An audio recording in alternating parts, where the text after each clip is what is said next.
Okay, we are now headed into part 8 of me rating every single Looney Tunes and Merrie Melodies cartoon to be ever released. So last time on the rankings, we left off on the beginning of the year 1954, and we're gonna continue into the mid-50s today, as I said in this video. But anyways, as I keep saying, I always rank each cartoon on a 0 out of 10 scale. 0 being the worst, and 10 being the best. And please note that all the rankings are based on my personal opinion. So, if you disagree with me on any of these rankings, please don't hesitate to leave a comment down below with positive feedback, and I can help you out with it in the best way possible. But please be nice with the comments, and I'm totally fine with your opinions on the cartoons too.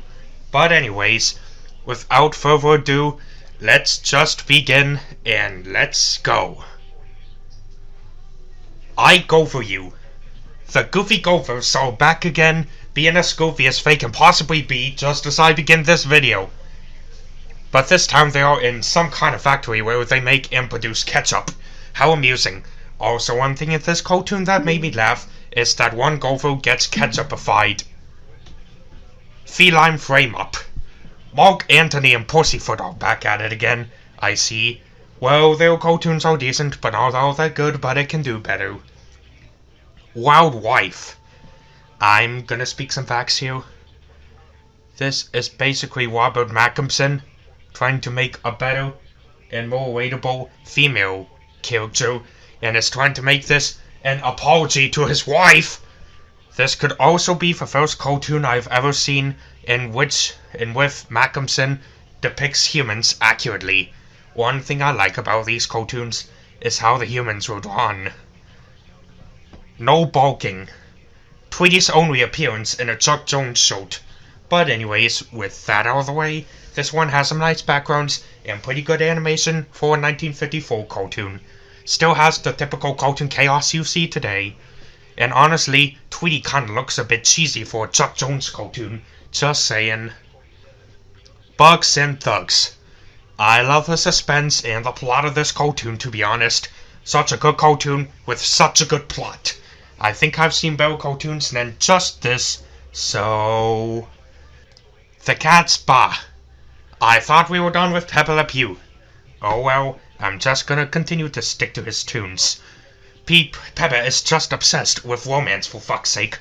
And Pepe can be a beggar to his lover, just trust me. Design for leaving. I mean, the gags are okay, but nothing special. But the garbage disposal one was surprisingly funny, though. It's just that I don't think Daffy goes well with Elmo. But he could be great for a salesman if you want to hire him sometime. Bellhoppy. Gosh, does Hippity Hopper know what he's doing with his life? Don't get me wrong, he can be a genius sometimes, and he's really good at hiding. And to be honest, Sylvester does look better when he's with Hippity Hopper. No parking here. For a moment, I thought this was related to nothing but traffic and cars. Found out it's actually about construction. The gags are really funny and well-landed, though, and some moments made me chuckle. I guess Bugs also cares about the American people, as stated. Dr. Jekyll's Hyde. I just heard new opening music to the Looney Tunes series, but as I said, Chester's annoying and greedy as shit. And Spike is kinda evil and mean-spirited, but they're doing something to Sylvester now, and is related to Dr. Jekyll and Mr. Hyde, for some reason. Despite some things being annoying, this one has a really good plot, and a really good story. And I love the gag where Sylvester literally turns to evil and starts to attack people. Claws for Lom. This could be the first time Porky paired with Sylvester. I don't know. But from seeing this cartoon, this is also probably the first time I've seen Sylvester as paired. Sylvester is seen as a scaredy cat, and Porky is seen as a mean pet owner. Honestly, they both make a great pair, and this one has an excellent plot too. A perfect one for Halloween. Little Boy Boo. Before I continue, I thought that Goose character, known as Miss Prizzy, was gonna be a one-shot character, but I guess I was wrong. But anyways, another really good cartoon, and possibly one of my favorites from Foghorn. The gags are tremendous, and this is another one of the most underrated Looney Tunes cartoons I've ever seen. God, are these souls getting better or what? Devil May Hair. Folks, this cartoon is the official first appearance of the Tasmanian Devil. For a remarkable and unforgettable character's debut appearance, he is stellar and is very funny, and the gags move pretty well. Muzzle Tough. After about 5 really good cartoons, we get into one that is, well, mediocre.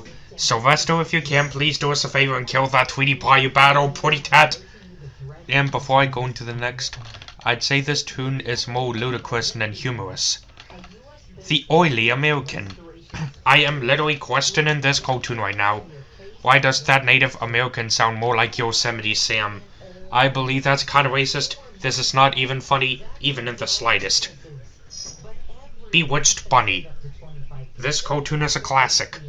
But you know, this is the first time I've seen Hansel and Gretel be portrayed in a cartoon, or parodied.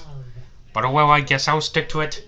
Although I have seen this cartoon a couple times before, this one is known for its debut of the legendary character Hazel the Witch.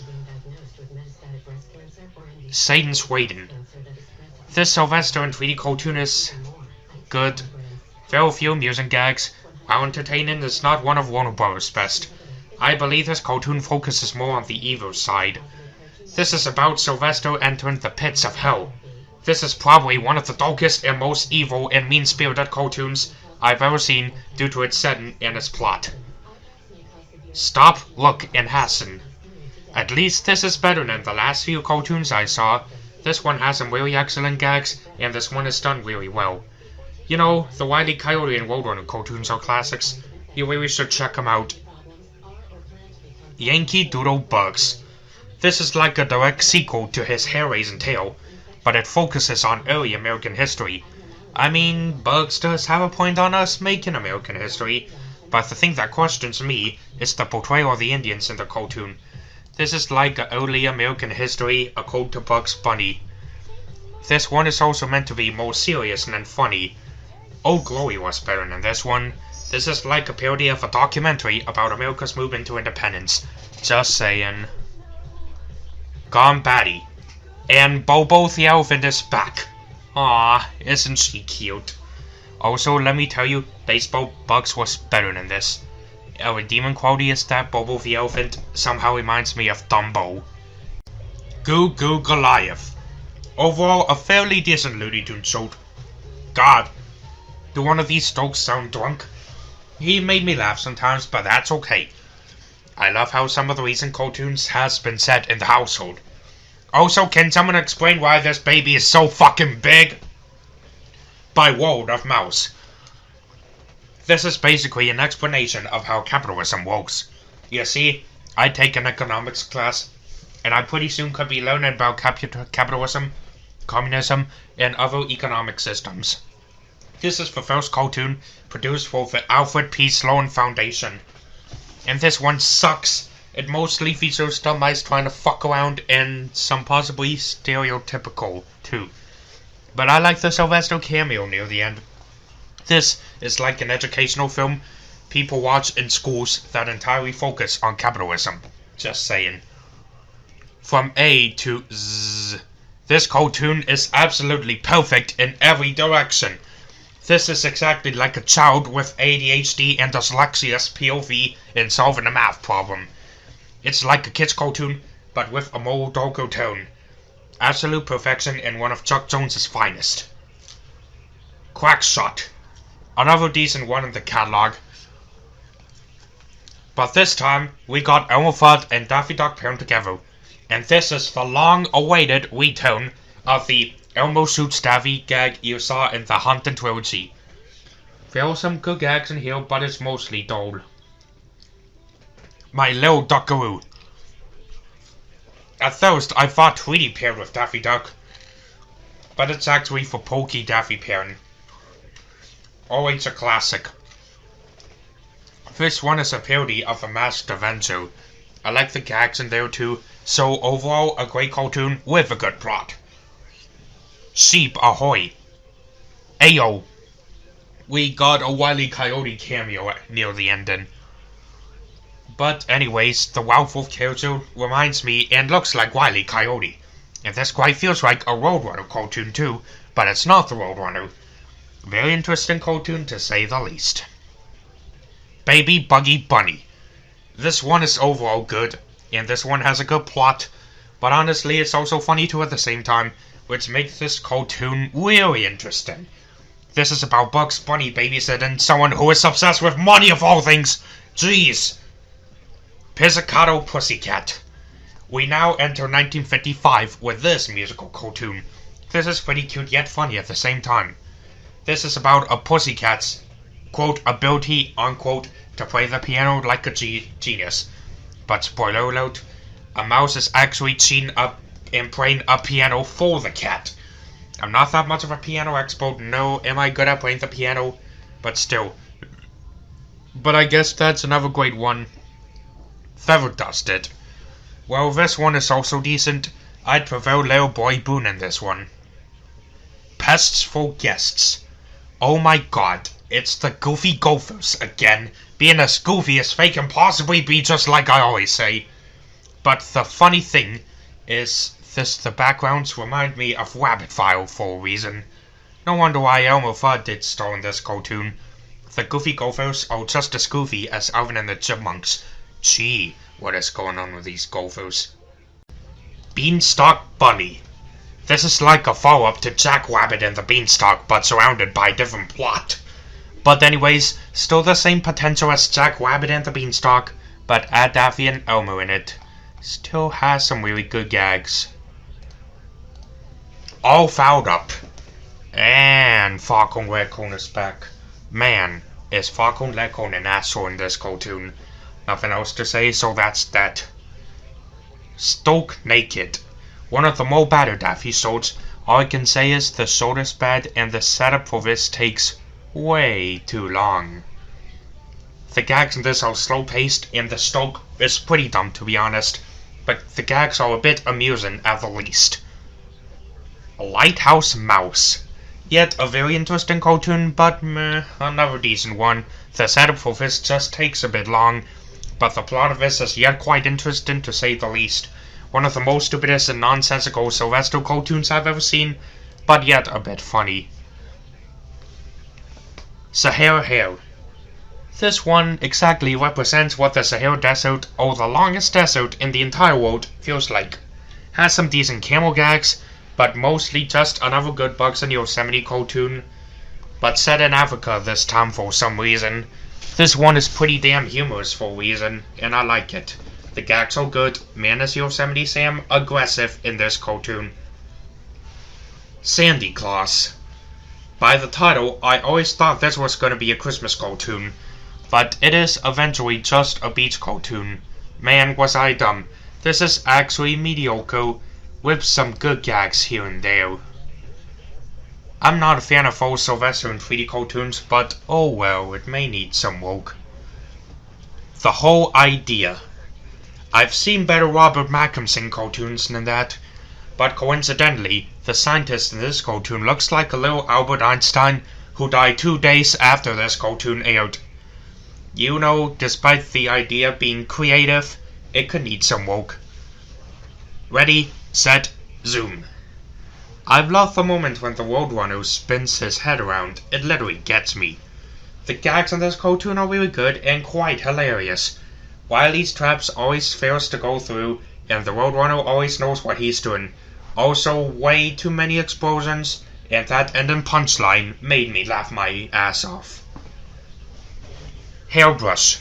Psychological horror at its finest, eh? But this is pretty much great. The plot and story is pretty good. Literally the cartoon where Elmo and Bugs swap their own personalities by being hypnotized. I love this. This is like Rabbit Trouble, but with swapped personalities. Past Perfumans. Mostly just a series of unfunny romantic silent movie gags. Man, does Pepe kinda smell disgusting. But this one is also quite boring. Oh, and this is also the cartoon where Pepe has sex with cats. Bruh. Way too romantic for me. Pepe literally tries to take over the film set. This reminds me of She Was an Acrobat starter for a reason. but a much worse version of it. Honestly, this cartoon also stinks. Not my forte, but at least this ending scene was well done. So... Tweety's Circus. Mostly a series of circus gags, and it's one of many Looney Tunes cartoons set in a circus. Well, not all that good, but still. Rabbit Rampage. Okay. This is Duck Amuck, but with Bugs Bunny in it. I'd prefer Duck Amuck better, but still. Go into my top 20 list right there for ya. This one mostly surrounds on very funny gags, but they're not as good as Duck Amuck, but still I can handle it. It is still very creative in every direction, and I can appreciate that. Lumbo Jokes. Now we got those rascal gophers being jokes. Oh, and one thing I didn't notice until now, the gophers are most likely gay. But I like their acting, although not the best one out there, but still. This is a life. Bruh, another clip show. This 6-minute clip show is full of Daffy Dog's trademark nonsense and antics, punctured with an old lady smacking him over the head to be quiet. Though the ending gag may be mildly amusing, this style parody ultimately fails to capture the essence of the show it seeks to parody. Another one of the stupidest cartoons I've ever saw, but still. Double O Mutton. Meh, another Ralph Wolf and Sam Sheepdog cartoon pulled from out of the archives. Just like the World War I cartoons, but it's a bit more cheesy and with little to no explosives at all. I'd prefer for World War I than Sam Sheepdog. Jumpin' Jupiter. A very interesting one with a very great plot. As I said before in Duck Dodgers, the genre of science fiction does interest me. This one has a great story to it too, and some great details put into it. But this one does remind me of Hail Devil Hail and Duck Dodgers, but it's Pokey and Sylvester. Another one I pretty much adore. A Kitty's Kitty. 2 Sylvester cartoons in a row? Great. But, anyways, to continue. This one is an okay one, not my type, but still. I want better from Sylvester. And be aware that some children can treat your pets harsh. Hide and Hair. One of the many cartoons directed by Dr. Jekyll and Mr. Hyde. But now we got Bugs Bunny. But honestly, this one is pretty damn good too. I love the story of Dr. Jekyll and Mr. Hyde, another good cartoon for Halloween, but it's not as bad as Dr. Jekyll's Hyde. Time to Retire. I don't have much to say about this one, but this is one of the more mediocre Pokey and Daffy cartoons. The gags in this one can be good and all that, but it's mostly just the same old joke repeated over and over again. What is this, a loop? And due to this, the show can stop being funny very quickly. I honestly think watching this show is kind of a bad idea. Speedy Gonzales.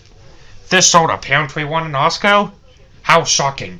This is known for Speedy first appearing in his modern look. Honestly, Speedy looks kinda cool, but at the same time, the cartoon itself, it's a bit questionable due to the ethnical stereotypes portrayed. If you want to watch this cartoon, make sure it's for its historical context and value.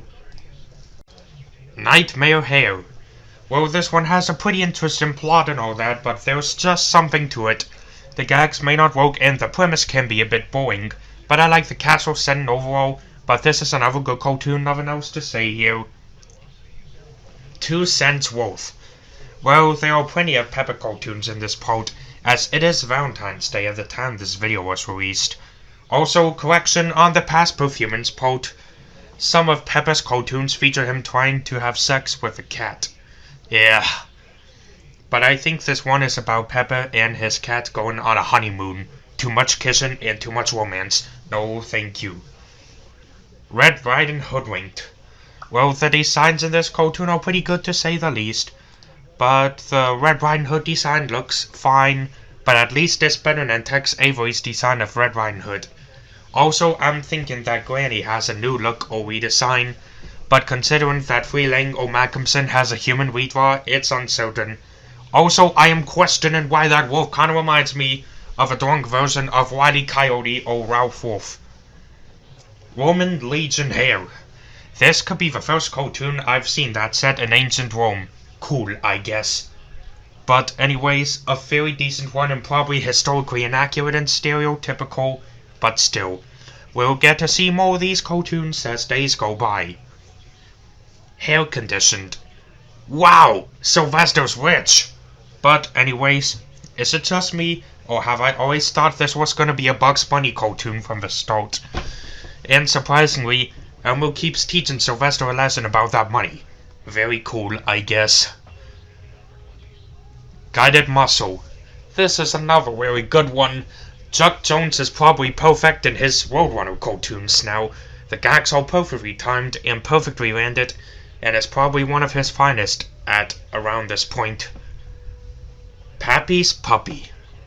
Another pretty forgettable cartoon on the list, really. Well, this one is actually kinda decent, but some of the gags don't land well. But probably could need some work. One Froggy Evening. This cartoon is an absolute classic for many reasons. Firstly, this is simply one of the greatest and most well-known shows. Secondly, I love each gag and how well it goes in there. Thirdly, Michigan J. Frog is very entertaining to watch and is one of the greatest one-shot characters in my opinion. I seriously recommend you to watch this. Bugs Bonnets. Meh, some of these gags may not work. But the beginning literally feels like a fashion documentary film for some reason, until it turns into your typical Merrie Melodies cartoon chaos. Although he's made much better cartoons than that. Too Hot to Handle. Nothing much about this, other than the fact it's just another forgettable cartoon with some decent gags and an okay story. Weasel Stop. I'd prefer Plop Goes the Weasel in this one. Other than that, this one is also weak and not all that funny. There are better cartoons than that. The High and the Flighty. Okay, we got two Falcon cartoons in a row, but we see Daffy actually pairing with Falcon for some reason, which makes it funnier. I love this film's take on consumerism, though. Broomstick Bunny. Witch Hazel is quite goofy and ugly, but nonetheless, this one is quite perfect for Halloween anyways. Have we gone into so many Halloween cartoons lately or what? What has this become? A Halloween film fest? Rocket Squad. Well, this is a good Dragnet parody. I guess it works out well, but the thing that concerns me is that it copies Duck Dodgers and predates the Jetsons. But nonetheless, very interesting sci-fi parody short, but still. Tweet and Sorrow. Okay, Chris Freeling's new human designs is very interesting to say the least. But this one takes another tone on itself, as there is another cat that is going against Tweety, not just Sylvester, but near the middle, that cat could even support Tweety. How surprising and hypocritical. Heaven Sent. Oh great, what have we got here? But this one is actually surprisingly good, but not as good as for sentimental reasons. This one has a bit of comedy in here too, for your information. Mixed Master. This one kind of reminds me of Lady and the Tramp for some reason. Robert Mackinson also has some very decent human designs in there, but this one is cute but yet kind of funny in a way. Robinson Crusoe. Yosemite Sam is a great character, but I feel like some of the latest cartoons that featured him kinda need woke somehow. Mainly the gags. Gee whiz. Well, not as bad as the last couple Roadrunner cartoons I reviewed. Man, does Chuck Jones do good when he does his Roadrunner cartoons. At least it's better than average, I should say. But man, that chase scene near the end is very wild. Tree Colonel Tweety. Another clever Dragnet spoof, but oh well, it can also do better. This one has some good effort put into it, but I don't like the execution of a cartoon overall, just saying. The Unexpected Pest. Gee, why is Sylvester appearing more often in these cartoons? I guess this cartoon teaches us about blackmailing people via attempted suicide, meaning this cartoon has taken a dark turn. My god, one of these days. Napoleon Bonaparte.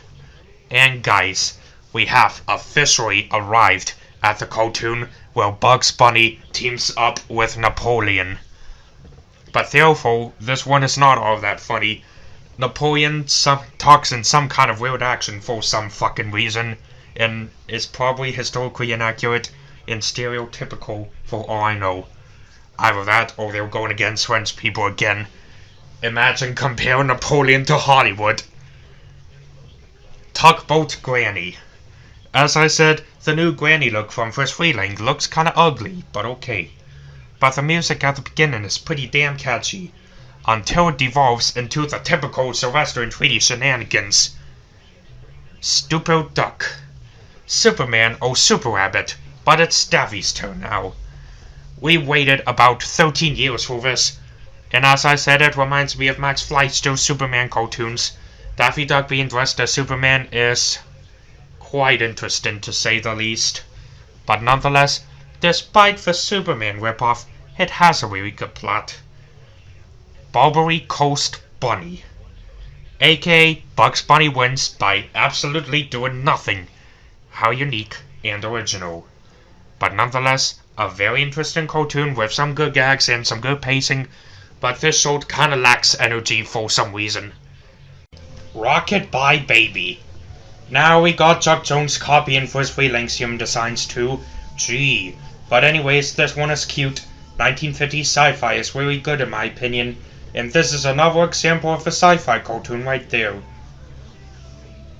And I like how the gags and jokes land in this cartoon too, but not the best one out here. Half Fair Hair. This is a crossover between Bugs Bunny and the Honeymooners. How interesting. But this one is quite stupid and funny in a way, but honestly I don't think this cartoon aged well for today's standards. I don't know. Rah Rah Rooster. Well, this one is quite ridiculous. Reminds me of Freddy the Freshman in a way, but okay. How amusing.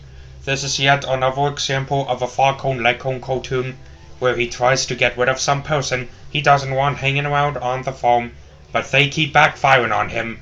Take the Weasel, for example. But some of the gags, in my opinion, are not as funny, and a bit below average, but oh well, considering the fact it takes on colleges. The Slap Hoppy Mouse. Another average Sylvester and Hippity Hopper cartoon. Nothing but average Sylvester shenanigans and some decent gags in there. A Star is Bold. Very great cartoon. This one has really good slapstick, landed pretty well. It's about the stars trying to film a musical act or play, but it needs a bit of work overall, but some of it is quite goofy too, so yeah. The Deuce, you say? Perfection.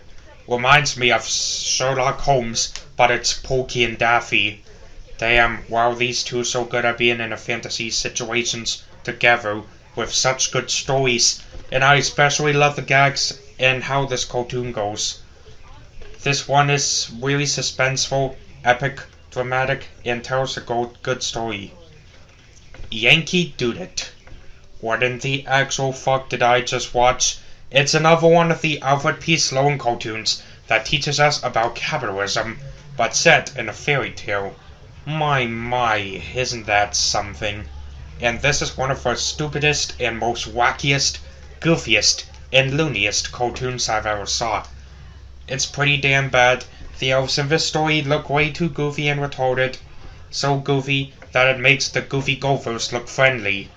I can just rant on this cartoon all day if you want me to.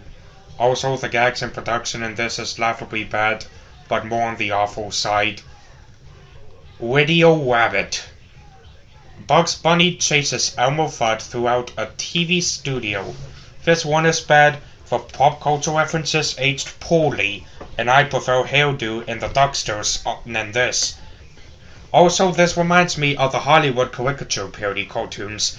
I've seen much better cartoons than this bullshittery. There they go. We've officially got our first actually decent Roadrunner cartoon. Despite the setup taking too long, overall this is a good one with its entertaining gags. Two Crows from Tacos. Okay, I don't know what to say about this one. This is actually offensive to people of the Mexican ethnicity, due to the crows stereotypically portrayed, with the voice acting being goofy. The Goofy Gophers and Speedy Gonzales is much better than this. I hate this cartoon so much that I have to give it another 0 out of 10 rating. I'd prefer two gophers from Texas rather than these racist cartoon. The Honey Mousers. The Honeymooners, but it's mice instead. Huh, that's something new. Although I'd prefer the Honeymooners better, despite the fact I haven't seen a single Honeymooners episode yet. Oh my gosh, what is going on with these guys? To hair is human. This is the second Bugs Bunny Wile E. Coyote cartoon I've seen. Whoa. This one does have an interesting plot and some good gags, but not the best one out there. Three Little Bops. Okay, this one is a bop. Very enjoyable and goofy cartoon from out of the archives. And this one is easily the most underrated cartoon I've ever seen. Perfect jazzy touch, and everything about this cartoon is amazing from start to finish. I could just watch this all day if I want to. Man, I could even just salute on this cartoon all day if you want me to. Pretty awesome cartoon overall. Tweet Zoo. Meh, not all that good. Some gags work out well, but nonetheless it's nothing but a chunky zoo gags. Scrambled Eggs. At least this is a decent Roadrunner cartoon. No, it's actually good. I love how Wile E. Coyote's plans always fail to work each time. Pretty cool, I guess. Alibaba Bunny. Okay, this one is actually pretty good and very cool at the same time. Bugs and Daffy enter a cave and find gold, possibly making them rich. Very fucking interesting, don't you think? Both Bugs and Daffy are definitely way more than funny, and I love how the gags go in this. Go Fly a Kit. Pussyfoot is cute, don't you agree? And well, despite the story being not being quite that funny, this one is still a good cartoon nonetheless. I've seen better than that. Twee and the Beanstalk. To say the least, seeing Sylvester and Tweety at the same size is kinda unnerving. It's another Jack and the Beanstalk parody, but this cartoon is kinda goofy, but pretty interesting at the same time. It's just it could need some woke is all. Also, the ending scene though, it's bland and probably unnecessary. Bedeviled Rabbit. At least we got to see the Tasmanian Devil again, but not as good as the other Tasmanian Devil cartoon I mentioned, cause it features some reused animation from that cartoon and reused gags. The Wow Toki surprise gag also got me, Lamau. Boyhood Days. Another one featuring Chuck Jones's child portrayals. Okay, cool, I guess.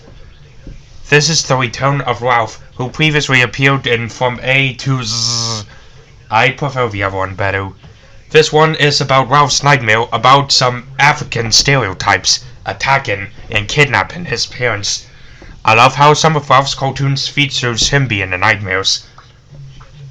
Cheez-It the Cat. The return of the Honey Mousers.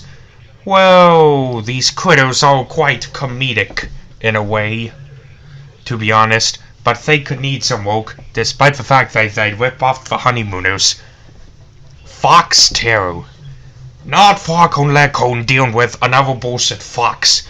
But anyways, the gags are pretty good, but the cartoon itself could need work here and there. What is up with Falcon and the foxes he deals with? Pico's Peak. 14-killed rabbit, but on the mountains. Anyone? It's more like set in a gold rush in a mountain. How amusing. But nonetheless, this one is decent. Not the best one out there, but still. Steel Wool. What is with Ralph Whoop and his obsession with sheep? My god, what has gotten into him these days. But nonetheless, another one that's above average, with some good gags and some perfectly timed slapstick. But I did enjoy the short though, that's all I gotta say. Ralph Woof is like trying to steal sheep's wool. Ralph Woof and Sam Sheepdog's cartoons do remind me of the Roadrunner in a way. Boston Quacky. This one is really fun. And is it just me, or does Porky Pig have a different voice now? If so, expect me surprised. Pretty interesting story and plot. Well, until the ending, which clearly reminds me of Peppa Le Pew. Alright, with that out of the way, part 8 is officially finished. Wow. That was a wild ride. I also discovered some new favorites, but not as much as last part. But anyways, there are 800 done, 200 left to go. So, for the next part, what you're gonna expect is the first animated cartoon added to the National Film Registry, which is What's Opera Doc. Cartoons with the first backgrounds by Tom O'Loughlin. The final Pokey Pixel to be directed by Chuck Jones. The final cartoons produced by Eddie Seltzer and John Burton Sr. And the final WB cartoon scored by Carl W. Stalin. The only Bugs Bunny cartoon to ever win an Oscar. The final appearances of Mark Antony and Pussyfoot. The first show to be directed by Abe Levito. The last cartoon reissued as a blue ribbon. The final cartoon to feature Arthur Q. Bryan as Elmer Fudd. The final cartoon pairing Bugs Bunny and Elmer Fudd. The first cartoon with Hal Smith voicing Elmo. The final cartoon to be produced by John Burton Sr. And the first cartoon to be produced solely by David H. DePatie. The last cartoon directed by Arthur Davis, and the last appearance of Elmo Fudd. Oh boy, that's a lot. And I think that's it.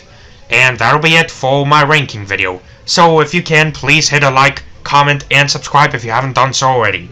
If you want to see the process on my cartoon rankings so far, you should check out the Google Docs link, the Google Sheets link, my Letterboxd account, and my Wager Music account in the description, as I will put all of the rankings on there. But if you want to do your version of you rating every single Looney Tunes and Merrie Melodies cartoon that has ever been released, that's fine with me, but please make sure to credit me for inspiration in the description.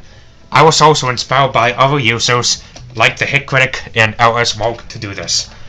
So yeah, of my rankings are based on my personal opinion, and this is only my version of the rankings, so if I stole any of your ideas, then I'm very sorry to hear that.